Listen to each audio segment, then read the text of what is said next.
Hi hello' নমস্কাৰ আৰু সকলোকে মোৰ ফালৰ পৰা ভোগালী বিহুৰ হিয়া ভৰা শুভেচ্ছা জ্ঞাপন কৰিলোঁ। আৰু এয়া মই বনাবলৈ লৈছোঁ পিঠা হৈছে বৰা পিঠা। আৰু ইয়াত আছে আমাৰ কাণমুচৰি পিঠা।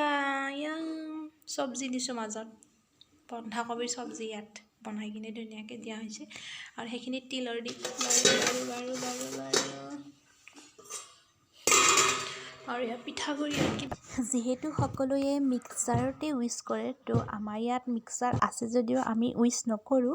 আমি উৰাল গাহিনতে পিঠাগুড়ি খুন্দো। আৰু ইয়াত মই বনাইছোঁ মালপোৱা আৰু খাবলৈ বহুত ধুনীয়া হৈছিল। আৰু যিহেতু সকলোৱে ৰেচিপিয়ে দি আছে ভিডিঅ', সেইকাৰণে মই ৰেচিপিটো কেনেকৈ বনাওঁ দিয়া নাই, ডাইৰেক্ট এনেকৈয়ে দিছোঁ।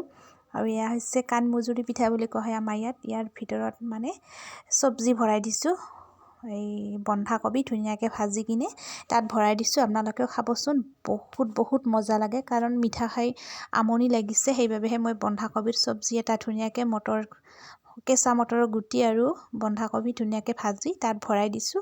আৰু আপোনালোকেও বনাই খাব, বহুত ভাল পাব। আৰু মই পিঠা ভাজি আছোঁ, তো কেইখনমান ভিডিঅ' কৰি থকা নহ'ল ইমান সময়, কাৰণ মই ব্যস্ত আছিলোঁ পিঠা বনাত। সেইকাৰণে ফটো কেইখনমান ৰাখিলোঁ তুলি, তো সেইবোৰ দেখুৱালোঁ আপোনালোকৰ ওচৰত। আৰু যদি ভাল লাগে লাইক কৰিব, কমেণ্ট কৰিব, শ্বেয়াৰ কৰিব আৰু কাষতে থকা বেল আইকনটো বজাই দিব। আৰু এয়া হৈছে আমাৰ মেজি ঘৰ, মেজি সাজিছে ভাগিন ল'ৰাটোৱে। আৰু অহাকালি পুৱাম আমি। আৰু মই এখন চেলফি উঠিছিলোঁ, আৰু তো চেলফিখন আপোনালোকৰ ওচৰত দেখুৱালোঁ।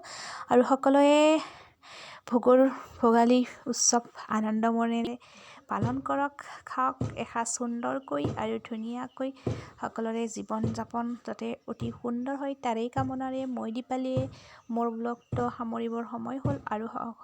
আৰু শেষত সকলোকে মংগল কামনা কৰি মই মোৰ ব্লগটো